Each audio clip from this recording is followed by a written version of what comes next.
Hey guys, it's Nikki. Welcome back to my channel. If you're new here, make sure to subscribe. If you're not, thanks for coming back. The last thing you saw, I was at the A10 tournament and then I graduated and I got a job. So it's been definitely a whirlwind. This is the craziest 6 months of my entire life.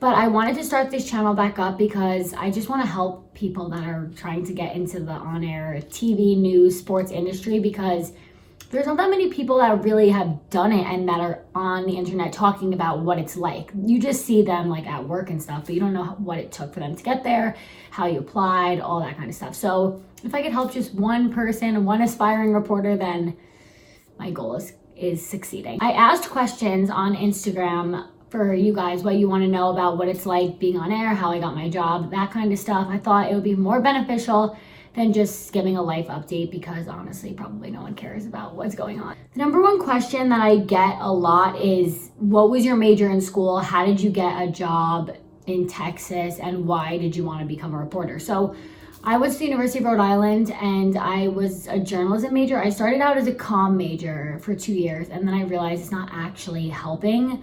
Most people that are on air were probably broadcast journalism majors, but my school didn't have that. So most of the experience I got was through internships and through my working with the athletic department, but I'll get into that.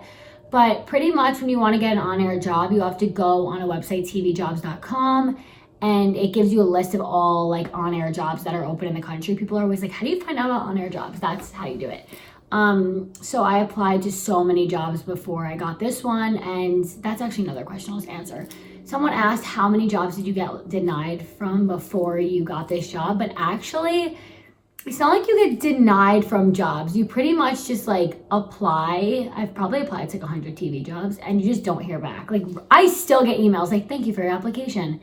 The position has been filled. I interviewed for probably like 10 jobs and I got denied from like 2.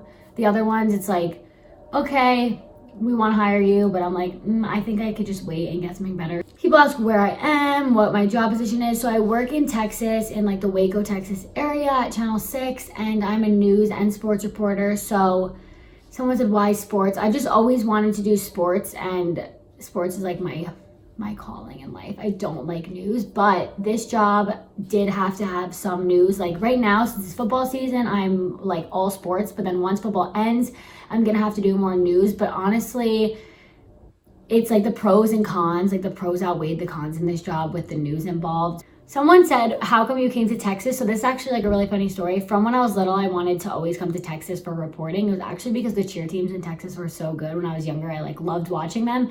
So I said, if I have to move somewhere random to become a reporter, I want to go to Texas. So this job, I actually didn't even apply for online, I don't think. I think I just like saw someone post on Facebook and then I emailed the news director and the sports director and then I just interviewed and I ended up getting the job. So that's another thing that I want to talk about. People were like, how did you get your internships and how did you get your job? So most of my internships came from knowing people. So my first internship was at ABC6 in Providence, and that job, someone from ABC in New York that I met in the city knew the general manager at ABC6 and they just gave them my name and I just got the internship. And then from there, I just started meeting people from the other stations and I got those internships. And then the only internship I actually applied for online and like got was ABC7 in New York, which was like, I had to do like a sit down interview, all that kind of stuff.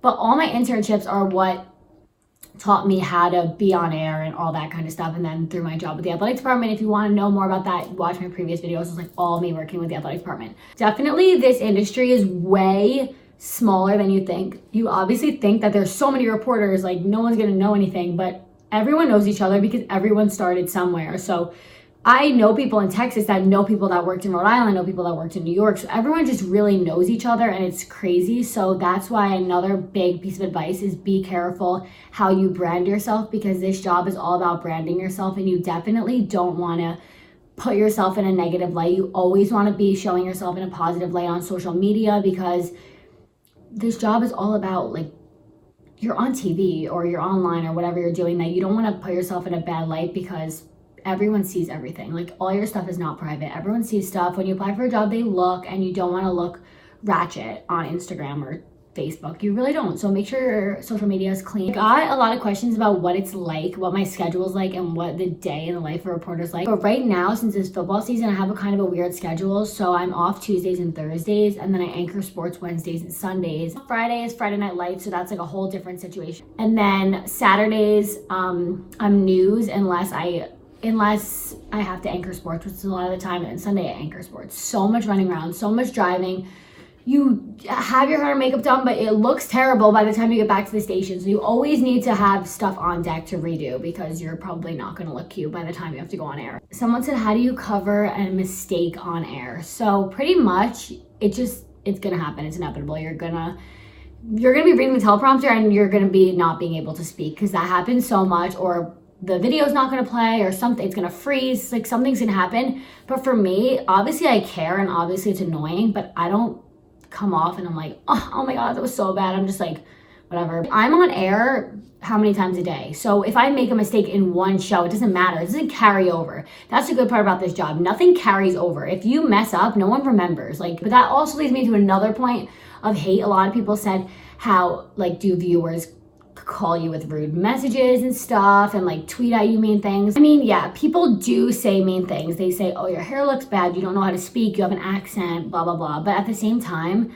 the way I deal with it is I don't care. It honestly doesn't bother me. People call in and say rude stuff about reporters and anchors all day, but this is, at the end of the day, this is my job. Like, my job is to give people the news and give people the sports news. It doesn't matter if someone doesn't like the way my hair looks or doesn't like the way I sound, then change the channel or X out of my video because no one's forcing you to watch it. I was working for Rhode Island. I'd be doing a stand-up and I'd be so awkward if someone walked by. I was like, I need to start over. Oh my gosh, I sounded so weird. Now I could stand in the middle of a crowd of 100 people I know or don't know and I couldn't do my video, and I don't care because you just get used to it. Reps are the only thing that makes you better and makes you so comfortable. And people think, oh, you want to put your stuff on social media, you want to post a YouTube video. I really don't care what people think because my job is putting my face on TV and speaking in front of, obviously millions of people don't watch me, but thousands of people. So I don't care what I sound like or if people don't like the way I speak. Okay, so a lot of people asked about wardrobe on air. So, like, how do you know what's appropriate to wear and what's not? And do you have to wear plain clothes? I do wear plain dresses on air. There's certain dresses that you know are like reporter dresses or on air dresses. They have like thick straps, they're like a certain length, whatever. When I'm doing sports, I wear, in the summer when it's really hot, I wear like work shorts with like a t-shirt tucked in, a belt, or the polo, sneakers always, because heels are just not a thing. Like, reporters that wear heels, they must have a camera person because there's no way they're carrying this stuff with heels on. You want to make sure from here up looks professional, but if you're wearing leggings or something, no one's really gonna know. I need to touch on the camera guy situation. There's no camera people. I am the camera person and I am the reporter. Sometimes you have a camera guy, but never. I've had a camera guy like once.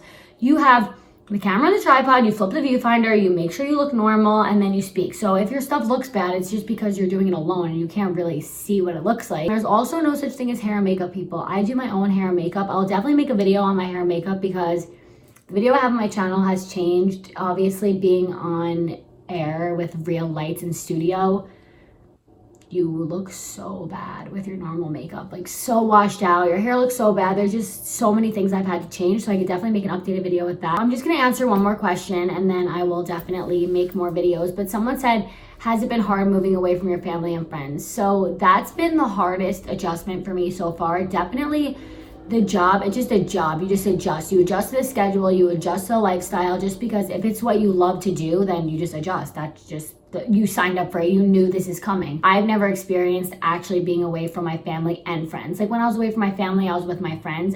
Moving to Texas from New Jersey is so far, and not having anyone you know around, not having family or friends is so hard and so crazy. It's a huge, huge change, and it hits you like a ton of bricks. It really does.